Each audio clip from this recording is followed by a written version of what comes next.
Hey, what's up guys? Welcome back to Darth Matu's Holocron. Today we're going to be diving into Star Wars with another look at a Force Order outside the Jedi or Sith.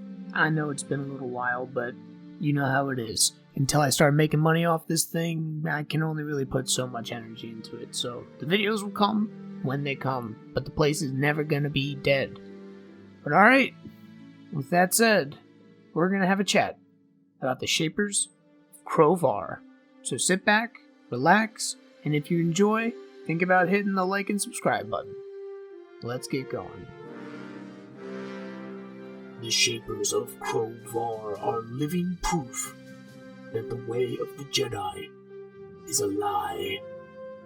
Abandoned by the Order long ago, the Shapers were forced to find their own way.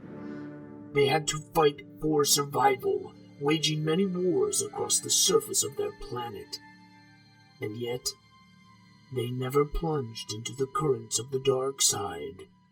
Indeed, the Shapers have a pukish devotion to the light, despite the many similarities their philosophy has to Sith teachings. Excerpt from Darth Matu's Holocron. The Shapers of Kro Var are one of my favorite, more esoteric Force Orders active within the galaxy. To make a long story short, the Shapers use the Force to control the elements, much like Avatar, The Last Airbender. We have talked before in our History of the Force series about the Battle of Ruusan. It's the terrible conflict which set the stage for the era leading up to the prequels. The Shapers are the descendants of survivors of this war, refugees who fled the carnage on Ruusan, seeking refuge among the stars.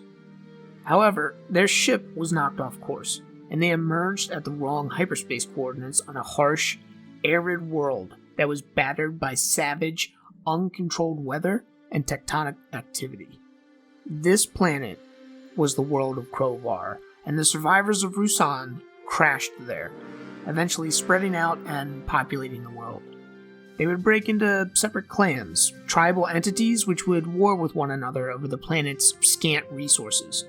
Over time, individuals would be born who could feel the touch of the Force, and they would teach themselves to use this power to control the fierce elements that raged across their planet.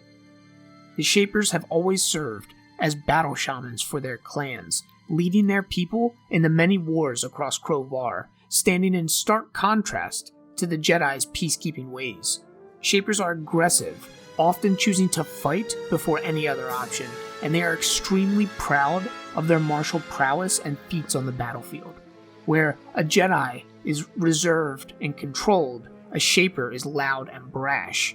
Where a Jedi attempts to control the emotions that rush through them in the midst of battle, the Shapers are all too happy to revel in them. This does not mean that the Shapers are servants of the dark side, however. Indeed, the dark side is decried among their people, and the Shapers are taught techniques to resist its influence. Shapers who do fall to the dark side are hunted down by their fellows or forced to leave the planet. The Jedi would eventually rediscover the world of Kro Var, with the appearance of their vessel causing chaos on the planet below. The Shapers had maintained a cultural memory of the conflict on Ruusan through half-remembered stories and mythology, and they had preconceived notions of the Jedi as dangerous. The Jedi would intervene and attempt to stabilize Kro Var by landing on the planet, and the Shapers would fight back. This would lead to deaths on both sides, and eventually the Jedi would determine that while the Shapers were indeed proud warriors, they were not servants of the dark side. So the Order would make overtures to the Shapers for peace. Kro Var was welcomed into the Republic and largely left alone, with the Jedi returning every few years to check the status and development and to learn under the Shapers.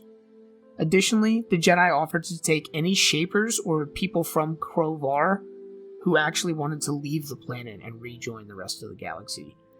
This actually led to many Shapers deciding to head out into the stars in order to look for new techniques and teachings to incorporate into their own. The Shapers have mellowed a bit because of this, but they maintain an uneasy opinion of the Jedi. The Shapers are identified as Force-sensitive while young, and then sent to study among any number of dozens of Shaper cabals that dot the surface of Kro Var. Once they're there, they are put through rigorous physical training, learning martial arts, and preparing themselves to become warriors. For some reason that no one really seems to understand, Shapers almost always end up specializing in one element as they grow, each one of them showing a greater affinity for one or the other. They're then sent to study at one of the Shaper temples to hone their abilities. There are 4 of these temples, one for each of the elements of earth, air, fire, or water. And it is at these temples that the Shapers learn to truly unleash their full potential, gaining command over their chosen element that was truly impressive, even to individuals like Darth Sidious. Darth Sidious himself would actually learn the Kro Var technique of pyrokinesis, the ability to control fire. Shapers can crack the earth like an eggshell, pull rain from the air, generate blasts of wind strong enough to dent durasteel, and blasts of fire capable of turning bone into ash.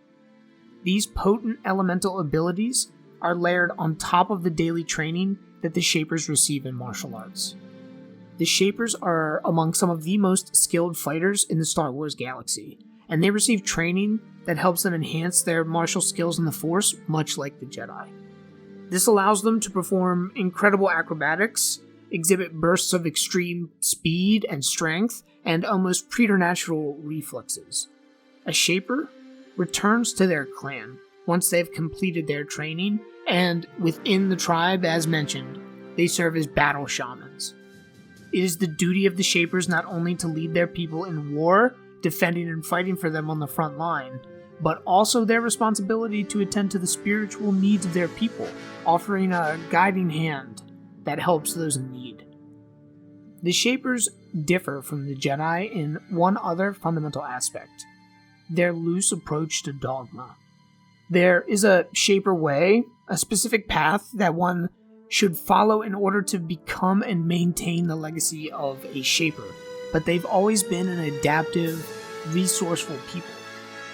Indeed, they wouldn't have survived on the surface of Kro Var without those traits. This means that the Shapers, though sometimes suspicious of outsiders, are usually open to new ideas and philosophies. They never abandon their identity as Shapers, but they are more than willing to incorporate new ideas and techniques, whatever works, into the Shaper way.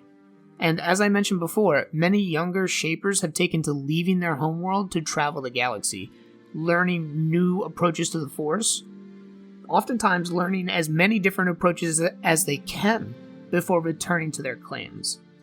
They see it as a duty to improve themselves so that they can better serve their tribe, and this drive has led the Shapers to becoming a common sight across the outer and the mid-rims. There is, however, one area where the Shapers exhibit a bit of prejudice: the use of so-called invisible powers. The Shapers use the Force in very overt, obvious ways, sending ripples through stone, calling down lightning to strike their enemies. They are extremely suspicious of orders like the Jedi, who rely on Force powers like mind tricks, telekinesis, and other so-called invisible powers. This attitude has been slowly changing as more and more young Shapers begin to explore the stars, but the suspicion does remain, especially on Kro Var itself, where it has been ingrained by generations of mythology created in the wake of the Battle of Ruusan.